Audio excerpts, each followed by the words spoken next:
Tanah berderak di bawah but yang beku.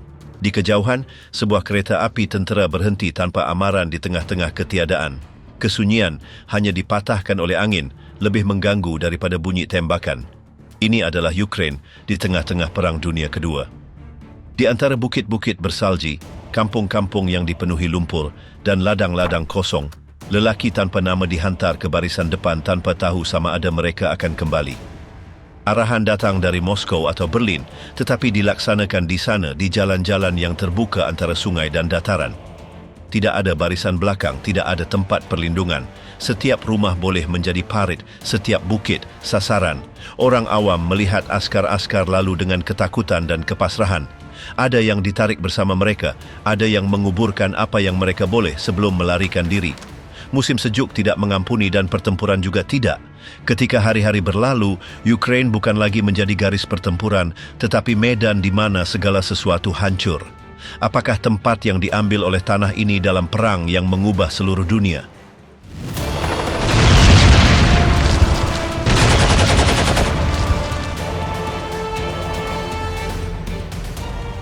Pertembungan di sempadan, jam-jam pertama di Sungai Bak. Pada 22 Jun 1941, pukul 4 pagi, Operasi Barbarossa bermula. Division Kumpulan Tentera Darat Selatan menyeberangi sempadan Jerman-Soviet sepanjang Sungai Bak. Kawasan di barat Ukraine adalah antara yang pertama menerima tembakan artileri, serangan udara, dan unit serangan. Garnison Soviet berada dalam keadaan berjaga-jaga tetapi tidak bertindak balas serta-merta. Pimpinan tempatan tidak mempunyai kebenaran untuk bertindak tanpa arahan dari markas tinggi. Dalam tempoh 6 jam pertama, kemajuan Jerman berjaya menembusi sehingga 10 kilometer. Unit berperisai memecahkan garis pertahanan yang dibina pada dekad sebelumnya. Jambatan dirampas sebelum sempat diletupkan. Beberapa tentera Soviet cuba meletupkan lintasan sekunda tetapi dineutralkan oleh penembak tepat dan serangan dari udara. Division Jerman dilengkapi dengan kereta kebal Panzer 3 dan 4, sokongan udara berterusan dari Luftwaffe, dan unit bermotor dengan pengalaman pertempuran. Sebaliknya, kebanyakan tentera Soviet adalah rekrut. Ramai yang tidak menerima latihan dengan tembakan sebenar, persenjataan lebih rendah dari segi mobiliti dan jarak. Garis komunikasi terganggu oleh sabotaj atau pengeboman. Di beberapa sektor, pasukan bertindak tanpa hubungan dengan pimpinan atasan. Di persimpangan Sokal, sebuah batalion Soviet bertahan selama hampir 12 jam. Mereka berkubu di posisi yang dibina di sekitar kubu konkrit lama. Medan melindungi mereka sebahagiannya dari tembakan langsung, namun mereka tidak mempunyai bantuan. Artileri Jerman menumpukan tembakan berterusan. Menjelang malam hanya tinggal sedozen pembela yang masih hidup. Selebihnya terbunuh atau ditawan. Lebih ke selatan, di sektor Podvolochisk, pertahanan dilanggar dalam masa 2 jam. Komander unit tempatan terkena letupan, rintangan runtuh. Pasukan yang tinggal berselerak ke timur. Ada yang cuba berkumpul semula di garis pertahanan kedua, 30 km lebih jauh, tetapi disekat oleh unit bermotor Jerman. Penerbangan Soviet tidak campur tangan dengan berkesan. Lapangan terbang terdekat diserang dalam gelombang udara pertama. Banyak pesawat musnah di tanah. Juru terbang yang ada tidak menerima koordinat jelas atau arahan mengenai sasaran. Perlindungan udara terbatal. Percubaan serangan balas adalah minimum. Di satu sektor, satu bateri anti kereta kebal berjaya memusnahkan 2 kenderaan berperisai musuh. Namun, ia dikesan oleh artileri jarak jauh dan dimusnahkan dalam beberapa minit. Tindak balas Soviet tidak terkoordinasi. Setiap komander bertindak dengan maklumat separa dan tanpa jangkaan sokongan. Korban terkumpul dengan cepat, yang cedera tidak dapat dievakuasi. Ambulans menjadi sasaran mudah, ramai dirawat oleh rakan mereka sendiri dengan pembalut improvisasi. Ada yang mati kerana kekurangan rawatan. Unit perubatan terdekat sudah penuh. Di barisan depan, mayat terkumpul menunggu penguburan atau penyingkiran. Matlamat Jerman adalah mara ke Lviv dalam masa 5 hari. Pasukan yang dikerahkan di sektor barat Ukraine mesti dimusnahkan atau dihalau sebelum itu. Dalam tempoh 24 jam pertama, barisan depan runtuh di pelbagai titik. Laporan penarikan diri bercampur dengan arahan yang bercanggah. Tentera Soviet mula berundur tanpa koordinasi. Pada subuh 23 Jun, unit Jerman telah menyeberangi Bug di beberapa sektor. Posisi pertahanan Soviet di kawasan itu tidak lagi wujud sebagai garis berterusan. Musuh bergerak ke pedalaman. Sempadan bukan lagi halangan, ia hanyalah garis yang telah dilalui.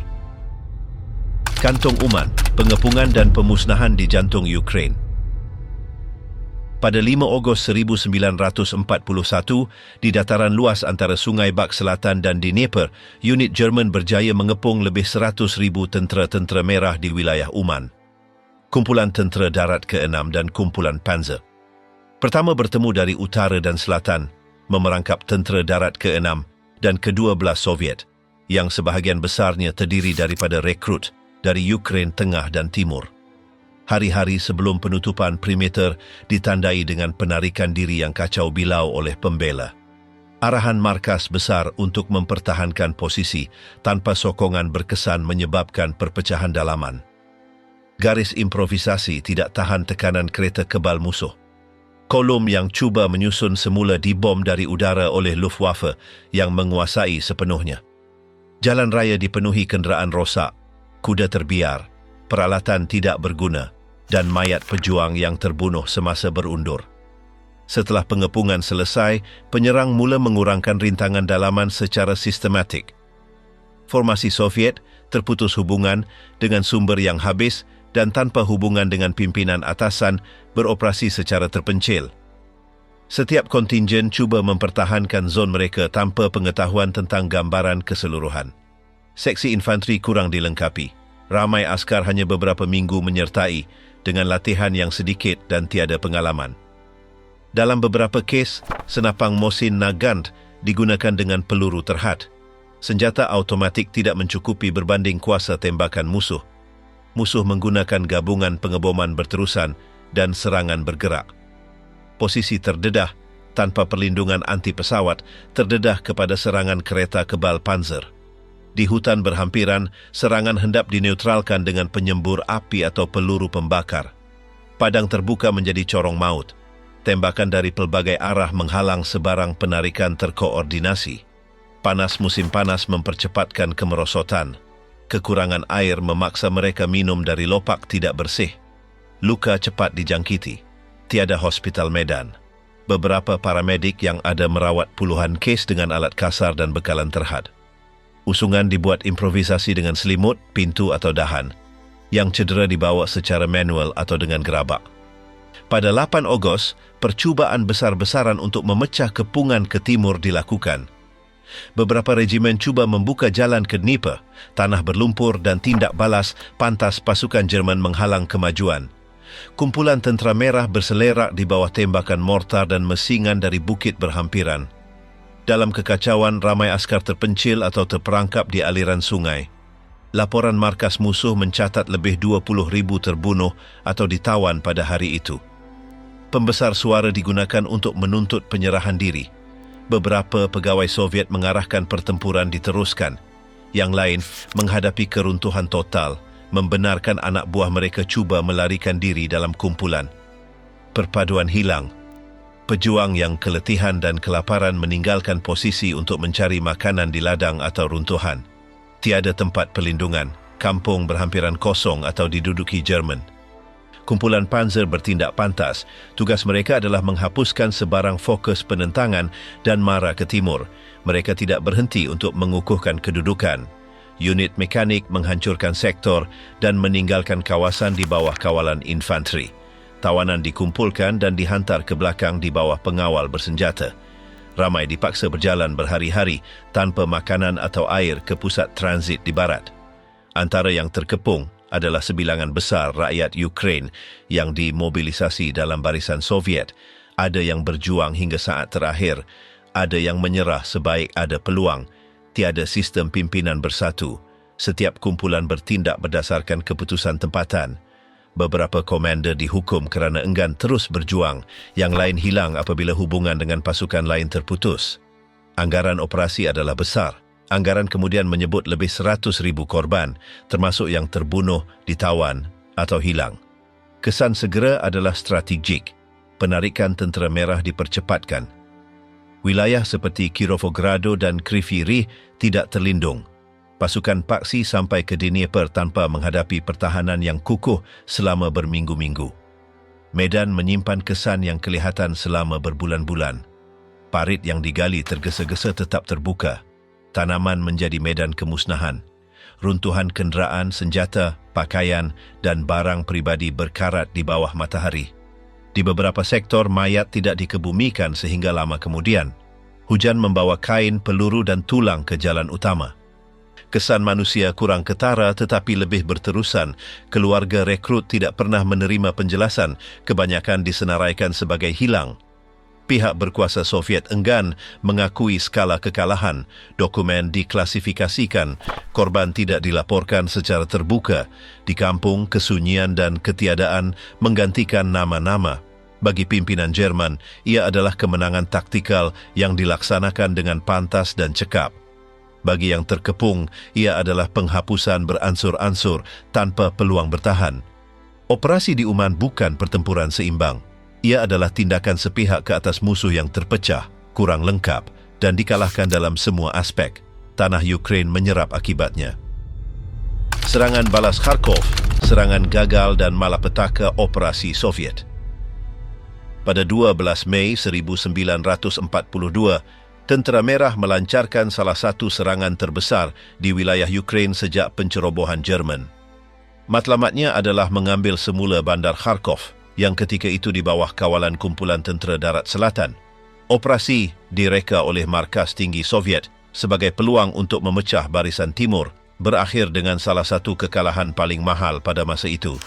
Rancangan melibatkan serangan dua hala dari utara dan selatan dengan tujuan mengepung bandar dan memotong laluan bekalan. Pasukan serangan terdiri daripada lebih 700,000 anggota, disokong oleh 1,000 kereta kebal, artileri berat dan penerbangan terhad. Formasi yang terlibat bertindak di bawah barisan barat daya, diketuai oleh Jeneral Timoshenko, berkoordinasi dengan Moskow.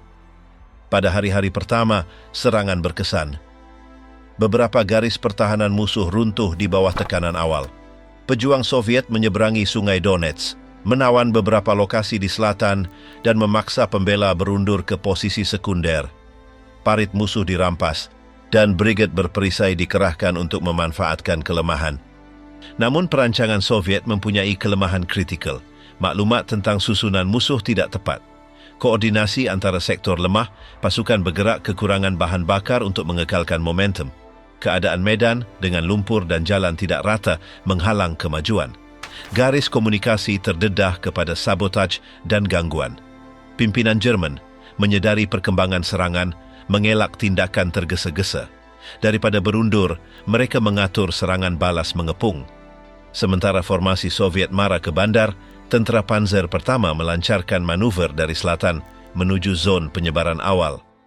Tujuannya adalah mengulangi model pengepungan yang digunakan di Uman, tetapi dalam skala lebih besar. Pada 17 Mei, tanda-tanda keruntuhan logistik mula muncul. Konvoi bekalan disekat atau dimusnahkan. Stesen radio kehilangan hubungan. Arahan tiba tidak lengkap atau lewat. Di Medan, komander masih tidak sedar mereka sedang dikepung. 2 hari kemudian, pengepungan ditutup di timur Sungai Donets. Lebih 200,000 pejuang Soviet terperangkap antara dua barisan musuh. Laluan melarikan diri disekat. Artileri Jerman membedil tanpa henti posisi yang terperangkap. Penerbangan paksi menyerang depot, persimpangan jalan dan kumpulan tentera. Percubaan memecah kepungan banyak, tetapi tidak teratur. Brigade yang masih mempunyai kenderaan berperisai cuba mara dalam formasi kecil. Kekurangan pengawasan mendedahkan mereka kepada serangan hendap. Pesawat Soviet, ketinggalan dari segi teknologi dan bilangan, gagal melindungi kolom yang bergerak. Di dalam perimeter, keadaan merosot dengan cepat. Kekurangan peluru memaksa penggunaan senjata terhad. Artileri tanpa peluru tidak berguna, parit baru digali dengan alat improvisasi.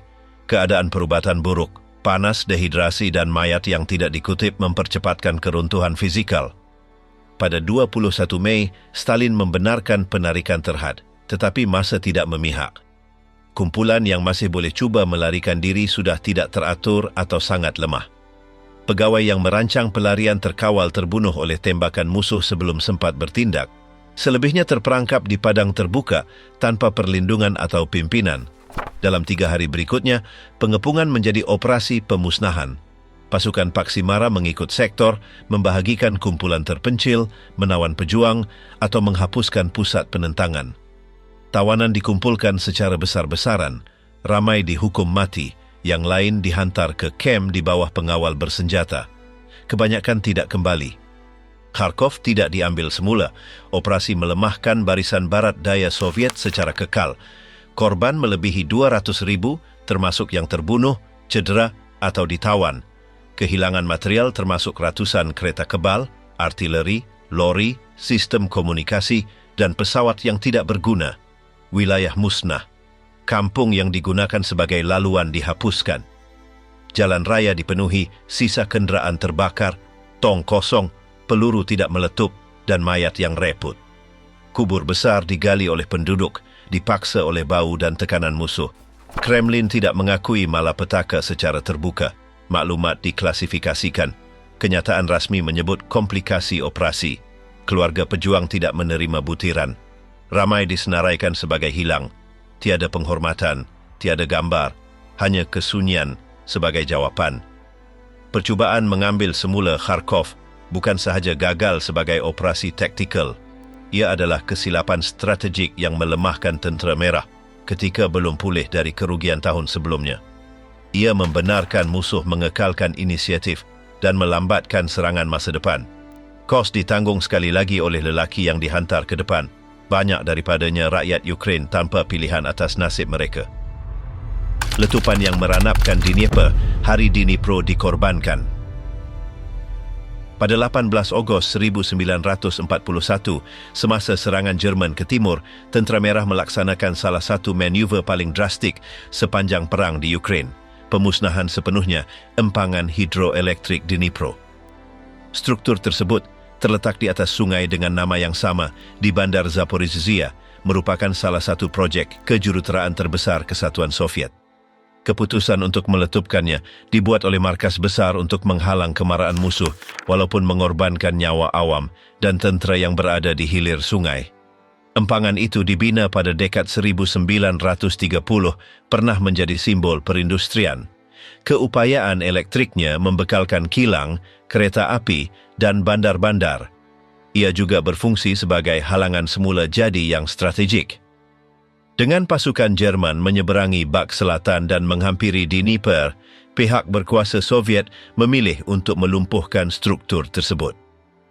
Komando yang bertanggungjawab atas letupan itu adalah sebahagian daripada NKVD. Jurutera tentera yang sudah berada di lokasi telah meletupkan bahan letupan di titik-titik kritikal beberapa minggu sebelumnya. Arahan terakhir diterima melalui radio. Tiada perbincangan dibenarkan. Operasi itu diklasifikasikan sebagai pemusnahan pencegahan untuk menghalang penyeberangan musuh. Letupan berlaku pada pukul 2 pagi.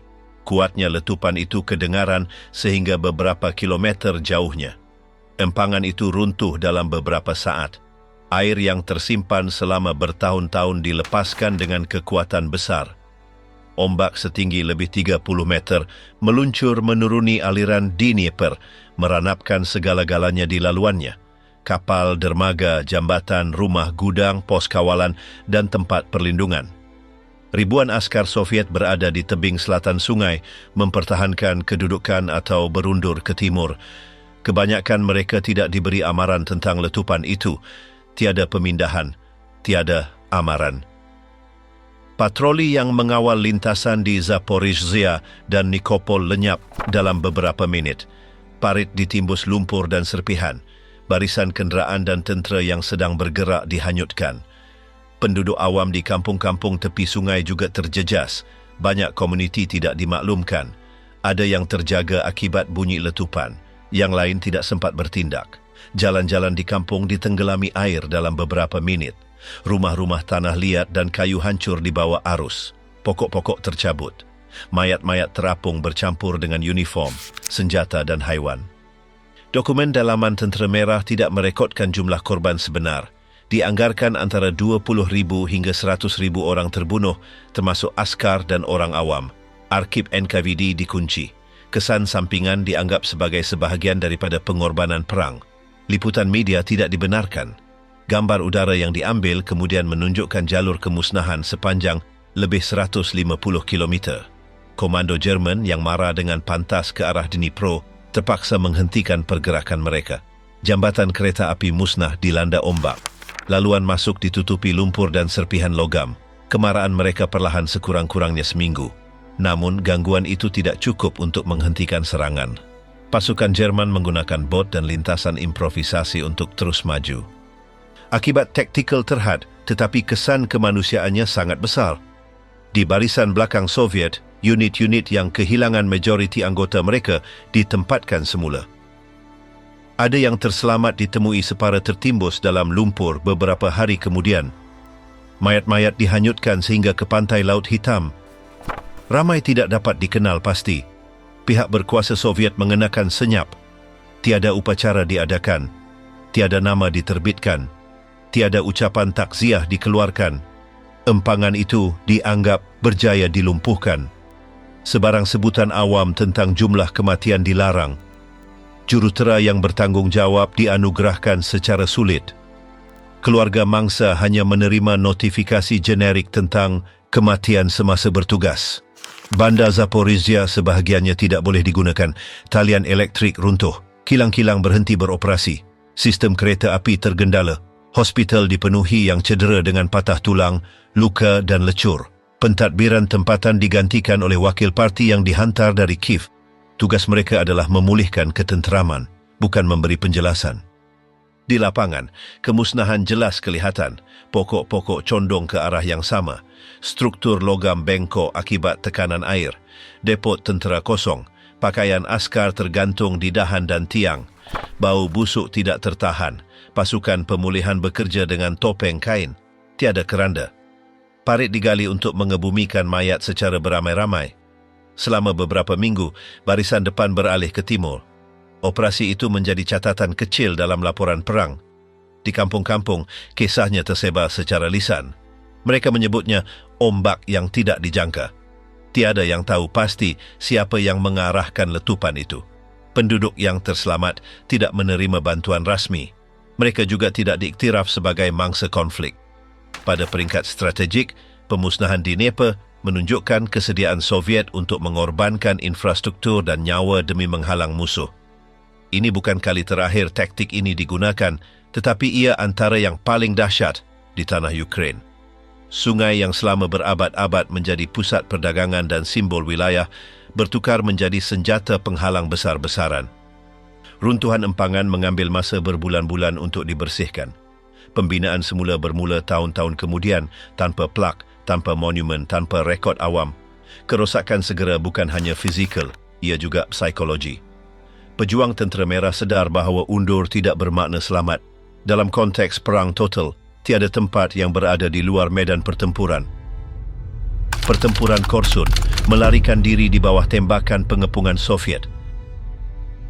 Pada 24 Januari 1944, Tentera Merah melancarkan serangan pengepungan terhadap pasukan Jerman yang ditempatkan di wilayah Korsun-Shevchenkivsky, barat daya Kiev. Operasi ini dipimpin oleh barisan Ukraine pertama dan kedua dengan tujuan mengurung pasukan kumpulan Tentera Selatan yang masih bertahan setelah keruntuhan garis pertahanan Dnieper. Kawasan yang dipilih bersifat strategik. Pasukan Jerman mempertahankan posisi menonjol antara sungai Dnieper dan Ros. Manuver Soviet dirancang untuk menutup pengepungan dari utara dan selatan, meniru taktik yang digunakan Jerman beberapa tahun sebelumnya di Uman. Dalam masa kurang dari seminggu, perimeter pengepungan ditutup sepenuhnya. Sekitar 60,000 tentera Jerman dari Korps ke-11 dan ke-42 terperangkap di dalamnya, bersama dengan kereta kebal, kenderaan, dan bekalan. Keadaan medan sangat ekstrim. Suhu malam turun hingga 20 darjah di bawah sifar. Salji menutupi jalan-jalan. Lumpur beku menghalang pergerakan pantas. Penglihatan terhad akibat ribut salji. Artileri Soviet yang ditempatkan dengan baik di ketinggian sekeliling mula menyerang titik-titik utama perimeter Jerman. Penerbangan Tentara Merah menjalankan misi interdiksi berterusan untuk menghalang bekalan udara. Di dalam pengepungan, pasukan Jerman mengatur pertahanan secara improvisasi. Mereka menggali parit beku, mengukuhkan struktur sedia ada dan menyusun semula posisi mengikut sektor.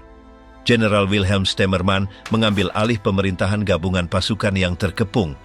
Keutamaan beliau adalah mengekalkan kawalan dalaman dan merancang percubaan untuk keluar jika keadaan mengizinkan. Pengepungan Soviet disempurnakan pada 28 Januari. Unit-unit Jerman kekurangan bekalan yang mencukupi. Pengangkutan udara yang dihantar oleh Luftwaffe tidak mencukupi. Banyak payung terjun jatuh di luar perimeter. Bekalan disekat oleh patroli Soviet. Bahan bakar mula diracun. Kereta kebal dijadikan posisi artileri statik. Percubaan untuk memecah pengepungan dari dalam bermula pada 5 Februari. Kumpulan kecil pengintip mencari laluan antara garisan Soviet. Laporan yang diterima tidak memberangsangkan. Ketumpatan pasukan musuh tinggi. Jalan-jalan dipenuhi periuk api. Artileri bertindak pantas terhadap sebarang pergerakan. Namun keputusan telah dibuat. Mereka akan cuba melarikan diri. Sementara itu, dari luar pengepungan, Grup Tentara Selatan mengatur operasi penyelamatan. Operasi Wanda merancang serangan terkoordinasi dari barat untuk membuka celah dalam garisan Soviet dan membenarkan pasukan terkepung keluar. Pasukan Jerman menyerang sektor kampung Lishanka dengan kereta kebal dan artileri. Medan yang berlumpur akibat pencairan salji memperlahankan kemajuan. Unit-unit Soviet bertahan setiap inci. Di dalam pengepungan keadaan semakin kritikal. Makanan hampir habis. Kuda disembelih. Kayu api sangat kurang. Yang cedera tidak dapat dievakuasi. Hospital improvisasi beroperasi tanpa elektrik. Amputasi dilakukan tanpa bius. Air diperoleh daripada salji kotor yang dicairkan. Pasukan bertahan hidup di bawah selimut beku, tidur di antara mayat. Pada 16 Februari, Stemmermann mengarahkan percubaan terakhir untuk keluar. Kolom utama akan bergerak pada waktu malam, menyeberangi sungai Gniloy Tikic. Tiada kenderaan akan digunakan, hanya apa yang boleh dibawa oleh setiap askar. Kereta kebal dan meriam akan dimusnahkan untuk mengelakkan ditawan. Arahan jelas, keluar atau mati. Perarakan bermula dalam kegelapan, di bawah salji. Ribuan askar berjalan dalam senyap, melalui lumpur, dengan lampu sulit ditutup dan senapang dibalut. Pada subuh mereka tiba di tebing sungai. Penyeberangan kucar-kacir. Jambatan improvisasi runtuh di bawah berat. Ramai cuba berenang. Air beku melumpuhkan ratusan. Rakit tenggelam. Penerbangan Soviet mengesan pergerakan tersebut. Mereka membom kawasan penyeberangan. Artileri melepaskan tembakan dari bukit. Kolom Jerman berselerak. Jeritan yang cedera bercampur dengan letupan. Ada yang cuba berundur. Yang lain terus maju ke pedalaman. Tiada koordinasi. Hanya desakan untuk marah. Dalam kekacauan itu, Stemmermann terkena tembakan. Beliau mati di tempat. Mayatnya dikebumikan di bawah tembakan musuh oleh pengawalnya. Kolom yang terselamat, yang sudah terpecah, berjaya menembusi garisan Soviet kedua dan mencapai posisi sekutu.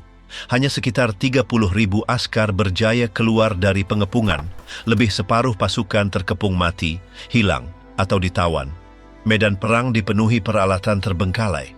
Senjata patah, beg terbuka, dokumen berserakan, selimut hangus. Mayat-mayat dibiarkan berhari-hari dalam kesejukan.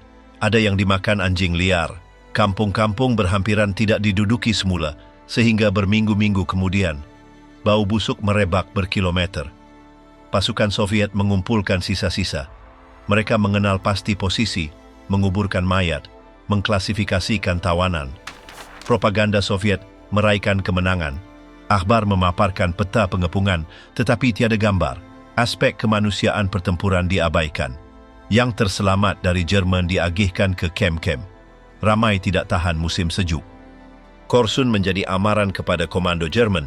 Penguasaan udara, mobility mechanical, dan keunggulan bilangan Soviet menjadikan posisi terdedah tidak dapat dipertahankan. Wilayah itu musnah, laluan bekalan diubah. Kampung-kampung yang dilalui semasa pelarian tidak pulih selama bertahun-tahun. Sungai beku menyimpan mayat tidak dikenal pasti selama berminggu-minggu. Bagi Tentara Merah, kemenangan ini memberi mereka kawalan penuh ke atas pusat Ukraine. Jalan ke barat terbuka. Bandar Uman diambil tidak lama kemudian. Ladang-ladang pertanian tidak berproduksi. Ladang yang musnah dalam pertempuran tidak dibina semula dengan segera. Garisan depan beralih, tetapi kesan pengepungan masih kelihatan pada setiap pokok patah, setiap bukit yang digali, setiap langkah beku. Kemusnahan tentera Jerman di Ternopil. Pada akhir Mac 1944, Tentara Merah melancarkan serangan ke barat Ukraine dengan tujuan mengusir pasukan Jerman dari pusat pentadbiran Ternopil. Bandar ini, yang terletak secara strategik di laluan antara Lviv dan Kiev, berfungsi sebagai pusat logistik dan hub komunikasi bagi grup tentara utara Ukraine.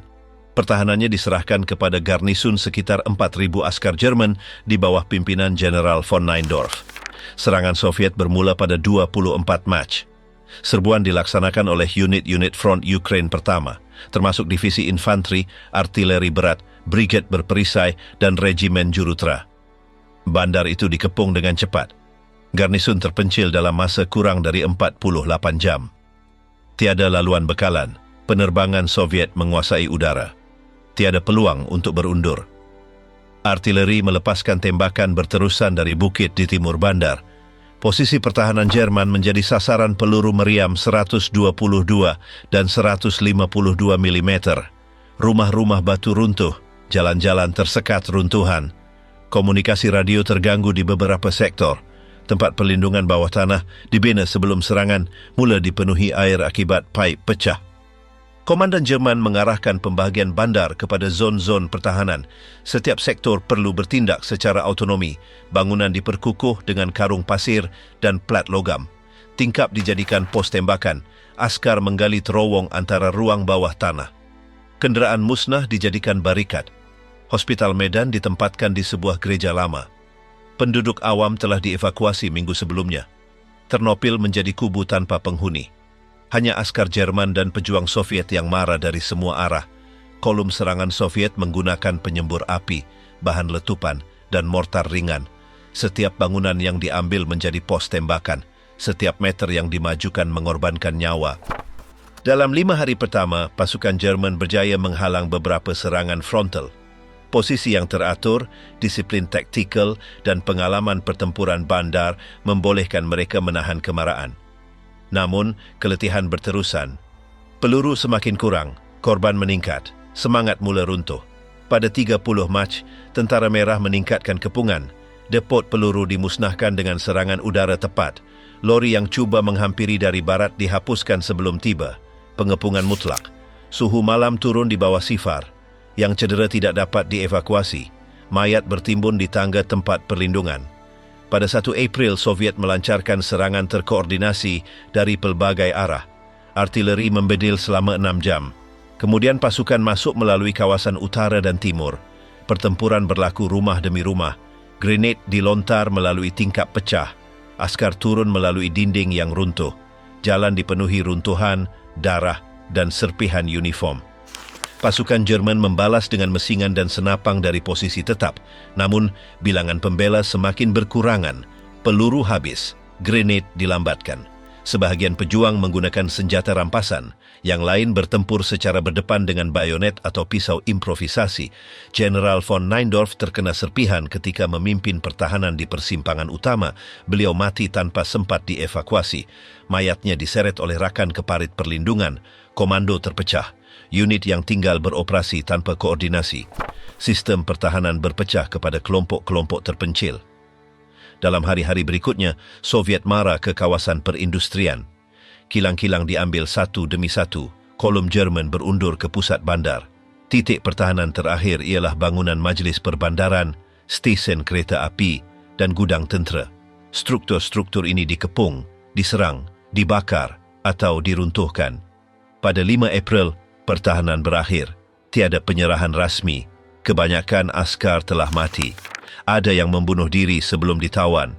Yang lain ditembak ketika cuba melarikan diri melalui bawah tanah. Kurang dari 50 tawanan direkodkan. Selebihnya dilaporkan mati dalam pertempuran. Tiada unit terselamat sebagai formasi teratur. Soviet mengambil alih bandar sepenuhnya. Tiada penduduk awam ditemui. Hanya runtuhan, asap menutupi langit. Pokok-pokok hangus, jalan tidak boleh dilalui, mayat dikumpulkan oleh tawanan perang di bawah pengawasan bersenjata. Kubur besar digali di pinggir bandar. Tiada pengenalan dilakukan, bangunan bersejarah musnah, rangkaian elektrik tidak berfungsi, landasan kereta api terputus. Ternopil tidak berfungsi sebagai bandar selama berminggu-minggu. Pasukan Soviet menyusun semula membersihkan kawasan dan menggerakkan unit ke barat. Laporan kemenangan menekankan penghapusan total tentangan musuh. Kos pertempuran tidak disebut. Korban Soviet tinggi tetapi tidak disebarkan. Kemusnahan garnison Jerman di Ternopil menandakan berakhirnya kawalan Jerman ke atas barat tengah Ukraine. Jalan ke Lviv terbuka. Operasi ini membuktikan kemampuan Soviet untuk menghapuskan posisi bandar berkubu melalui kepungan dan keletihan. Ia juga mendedahkan bahawa komando tinggi Jerman tidak lagi mampu mempertahankan posisi terpencil tanpa risiko kehilangan penuh. Pertempuran di Ternopil adalah pertempuran tanpa rundingan, tanpa jeda, tanpa evakuasi. Askar bertempur hingga mati, tanpa sokongan, tanpa peluang berundur. Tanah bandar menyerap setiap letupan, setiap tembakan, setiap arahan terdesak. Apabila garisan depan beralih, hanya tinggal senyap di antara runtuhan. Gerila Ukraine, serangan hendap UP terhadap konvoi Soviet. Pada pertengahan 1944, ketika Tentara Merah mengambil alih kawalan ke atas barat Ukraine, serangan sistematik terhadap konvoi logistik di Tasman hadapan dan titik komunikasi mula direkodkan. Yang bertanggungjawab bukan sisa-sisa Jerman, tetapi formasi bersenjata Tentera Pemberontak Ukraine, UPA, yang beroperasi di hutan, pergunungan dan kawasan luar bandar Volyn, Galicia dan Carpathian. Berbeza dengan unit konvensional, organisasi ini tidak bertempur di garisan terbuka. Mereka tidak menduduki bandar atau mempertahankan posisi tetap. Strategi mereka berdasarkan mobiliti, pengetahuan medan, dan penggunaan sel-sel kecil terdesentralisasi. Serangan hendap menjadi teras tindakan ketenteraan mereka.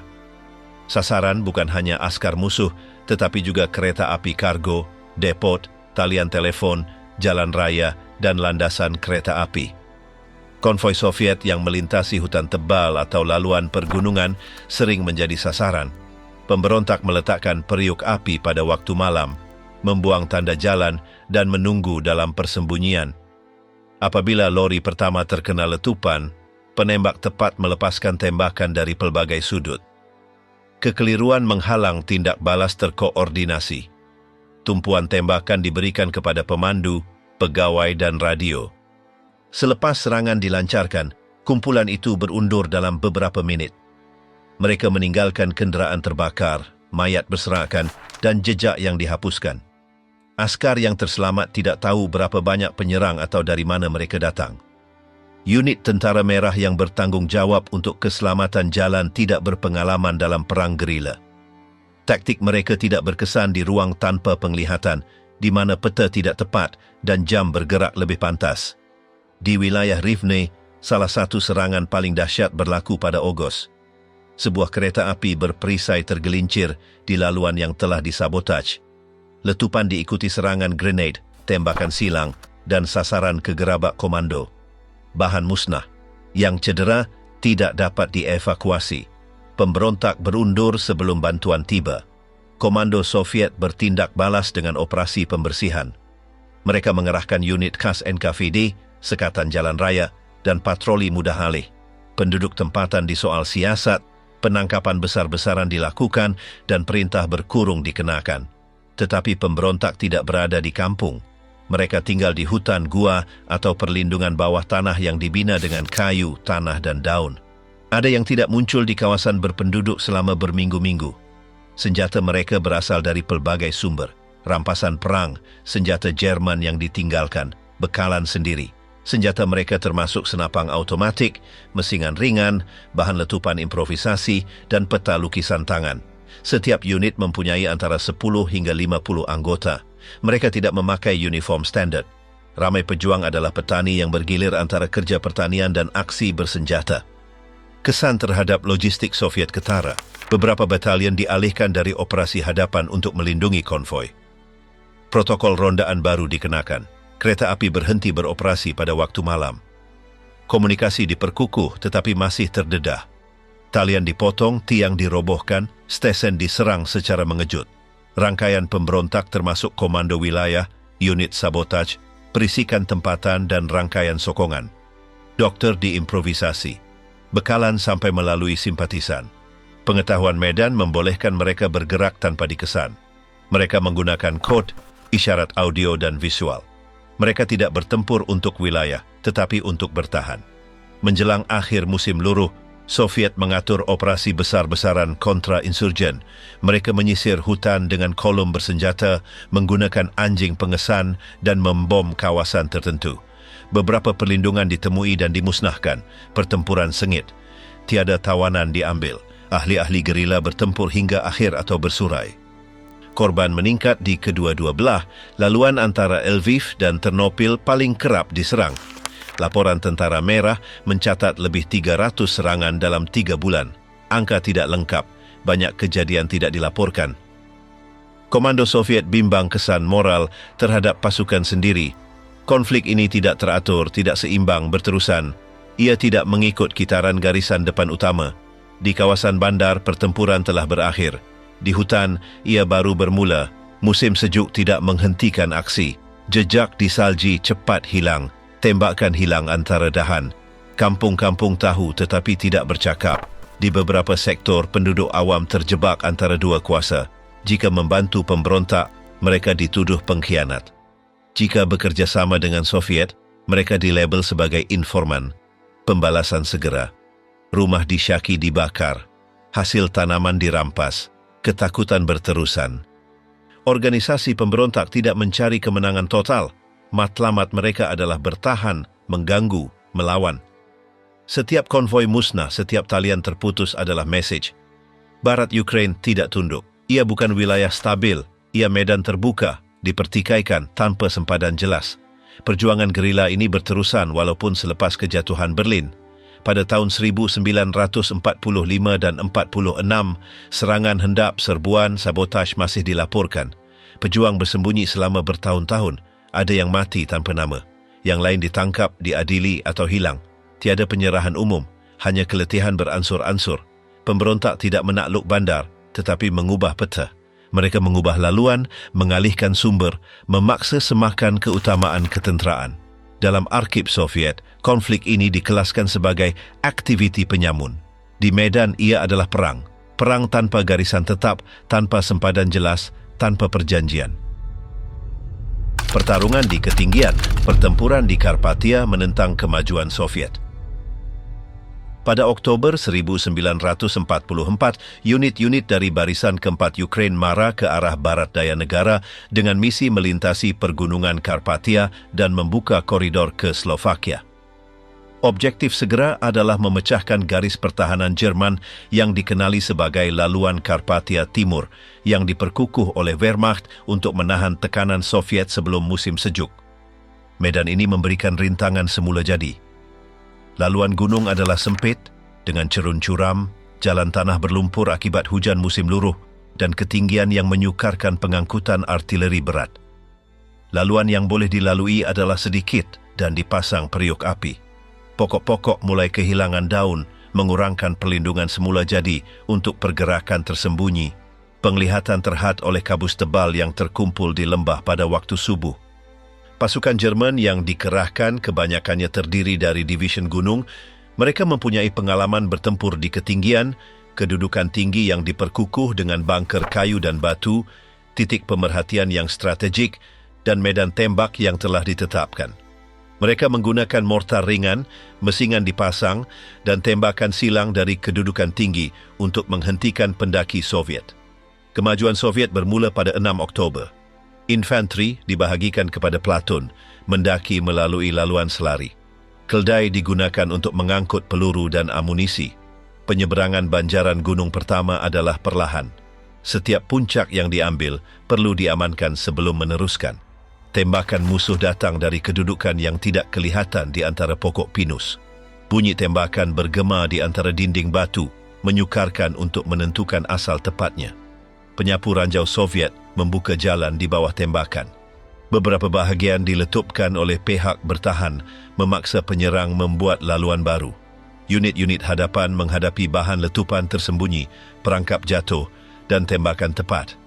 Pengintip menggunakan tali, krampon, dan kapak untuk mara melalui kawasan paling curam.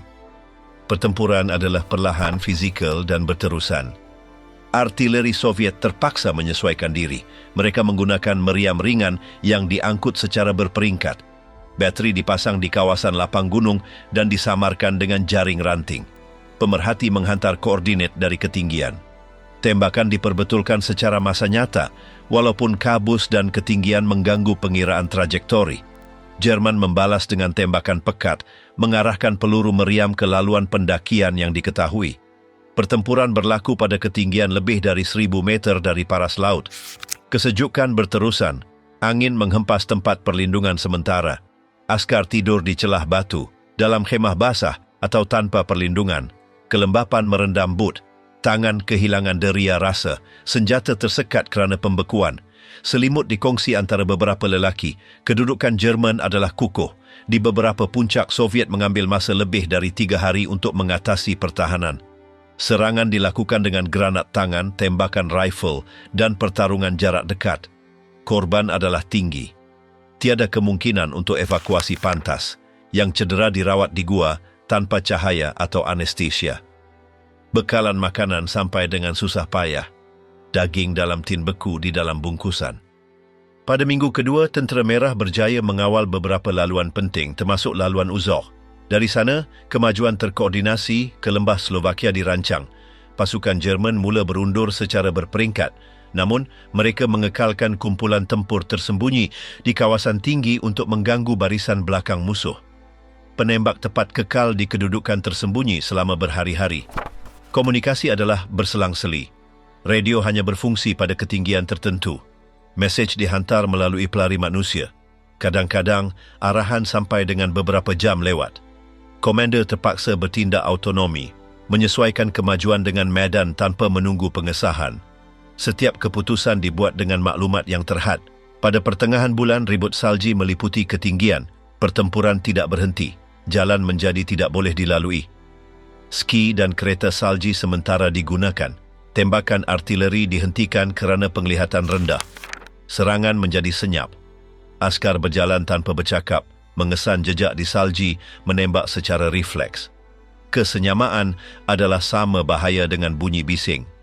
Kampung-kampung gunung, separuh ditinggalkan atau musnah, tidak menawarkan perlindungan. Ada yang dipasang periuk api, yang lain dijadikan pusat komando. Penduduk yang masih tinggal memerhatikan dalam diam.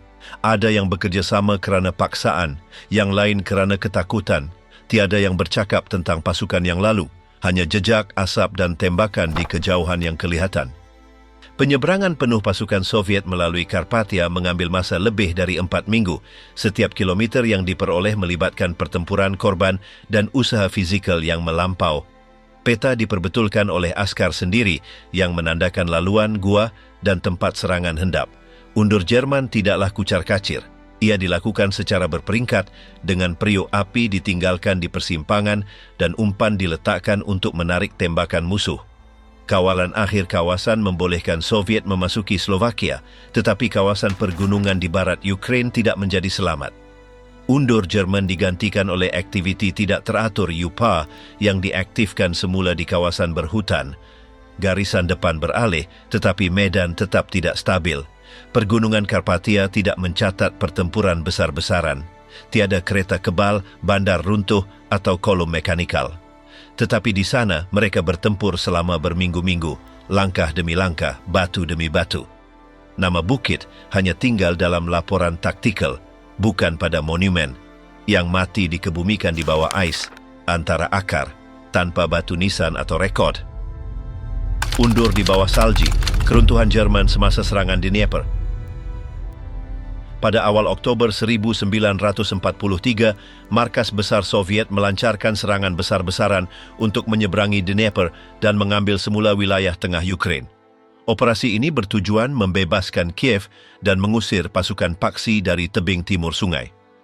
Ini adalah salah satu kempen terbesar yang dilancarkan oleh Tentera Merah di seluruh barisan timur. Dnieper merupakan halangan semula jadi yang hebat.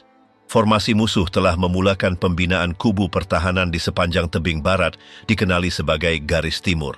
Namun kelajuan tekanan Soviet menghalang penyiapan kerja. Di beberapa sektor, pihak bertahan hanya mempunyai kedudukan sementara dan kurang bekalan. Rancangan Soviet menggerakkan lebih dari 2 juta pejuang di sepanjang barisan. Ribuan kapal sementara digunakan untuk menyeberangi sungai. Tongkang, batang kayu diikat, pelampung, malah pintu diikat dengan tali. Penyeberangan dilakukan di bawah tembakan sengit dengan sokongan artileri dari tebing timur.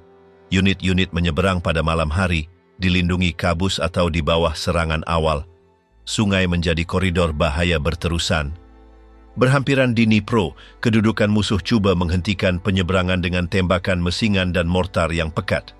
Namun, jumlah penyerang terlalu besar. Garisan tidak dapat menahan tekanan. Garnisun tidak mempunyai simpanan mencukupi. Di banyak sektor, mereka dilangkau dalam beberapa jam. Pimpinan Jerman mengarahkan undur umum ke pedalaman. Keadaan cuaca semakin buruk. Hujan lebat menjadikan jalan menjadi lumpur pekat. Kenderaan berat tersangkut. Kuda rebah. Kolum bergerak perlahan tanpa rehat di bawah tembakan berterusan. Tiada masa cukup untuk menubuhkan kedudukan pertahanan baru. Penerangan Reich terlalu terbeban. Skuadron Soviet menguasai langit.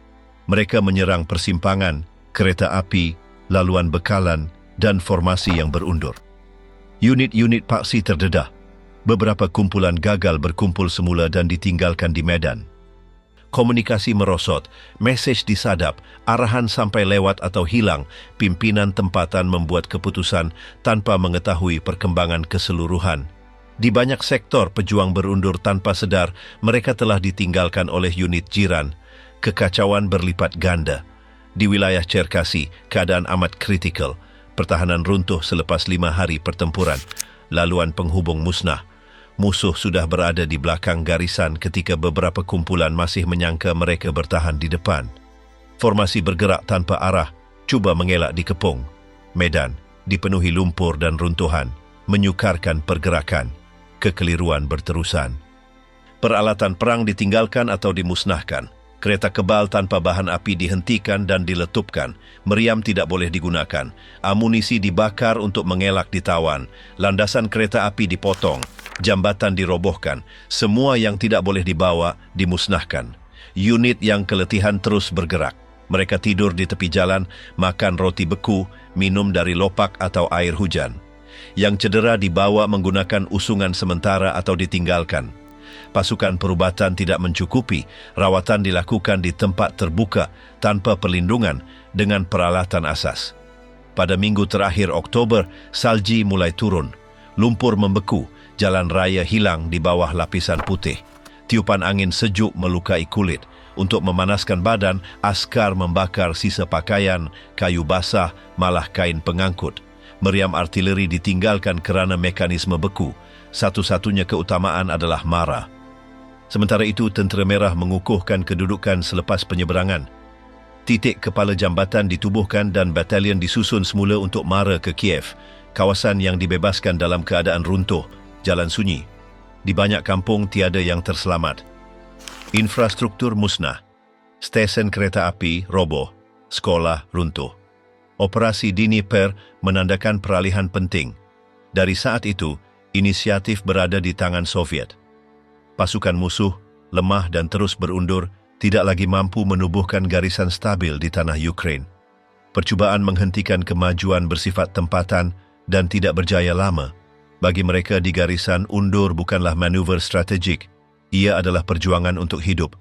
Mereka berjalan berhari-hari, muka terbakar angin, tanpa tahu sama ada akan sampai ke belakang. Ada yang mati dalam perjalanan, yang lain terkena tembakan. Ramai hilang dalam salji, tanpa pengenalan atau pengebumian. Pengepungan Odessa, pertahanan pantai dan evakuasi di bawah tembakan. Pada 5 Ogos 1941, pasukan Paksi diketuai unit Romania di bawah Marshal Ion Antonescu dan disokong Wehrmacht memulakan pengepungan darat bandar pelabuhan Odessa di selatan Ukraine.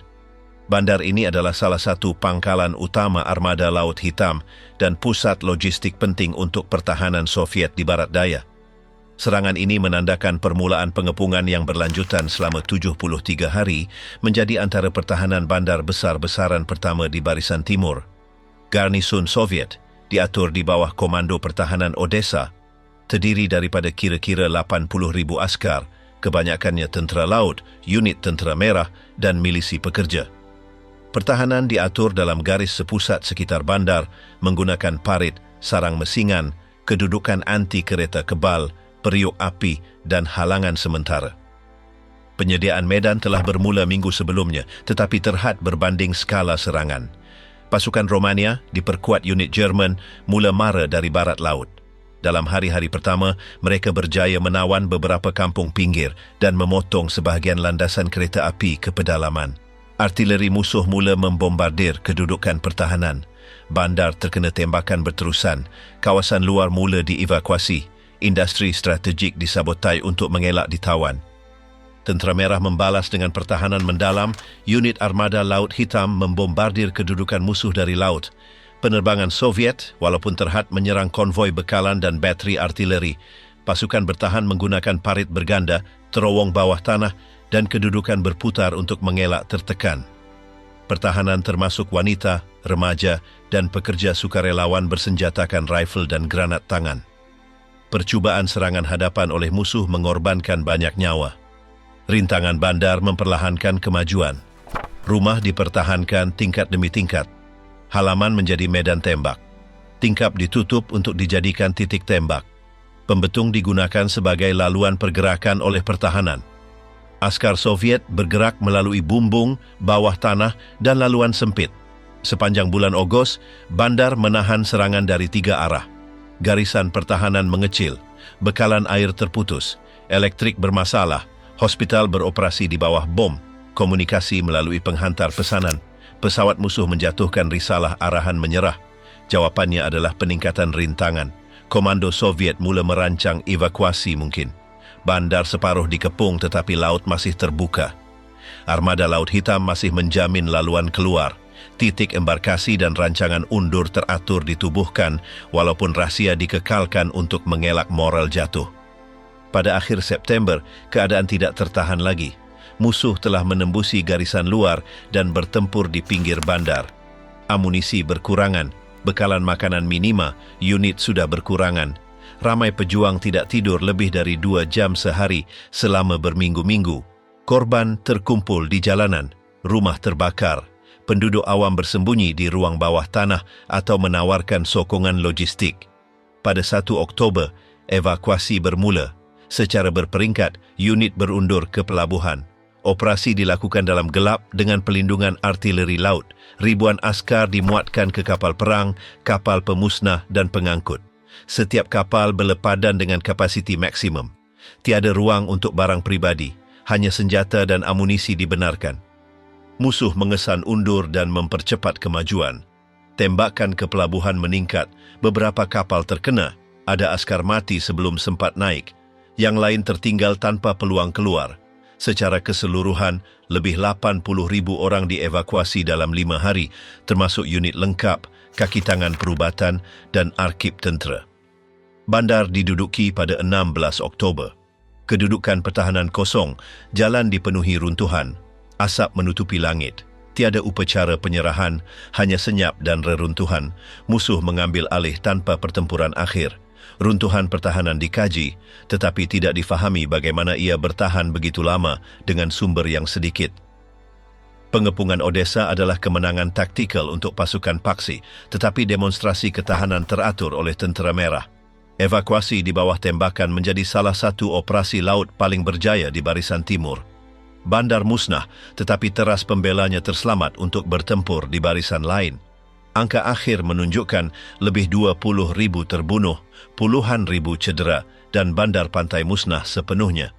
Pertahanan pantai dilakukan tanpa kelebihan bilangan atau udara, melambatkan kemajuan musuh di selatan Ukraine selama berbulan-bulan.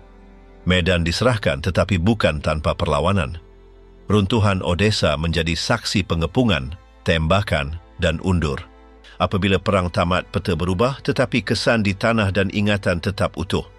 Ukraine dilalui barisan hadapan, pendudukan dan pembalasan tidak mendapat rehat sepanjang konflik. Ia digunakan sebagai koridor strategik, zon pertempuran dan barisan belakang paksaan. Berjuta-juta hidup di bawah arahan luar antara evakuasi, pertempuran, pengepungan dan pembalasan. Keputusan tidak pernah dibuat di sana tetapi akibat selalu jatuh ke penduduknya. Yang tidak mati dalam api, mati dalam senyap selepasnya, tanpa penjelasan atau pengiktirafan. Medan perang kembali menjadi ladang, tetapi mayat tanpa nama tetap di tempat sama. Berbeza negara lain, Ukraine mengalami perang tanpa henti dari hari pertama hingga terakhir dengan barisan melintasi kampung, hutan, gunung dan bandar. Nasib yang dihadapinya bukan sekadar negara dijajah, tetapi tanah terbelah, digunakan dan dikorbankan di tengah perang tidak dipilih.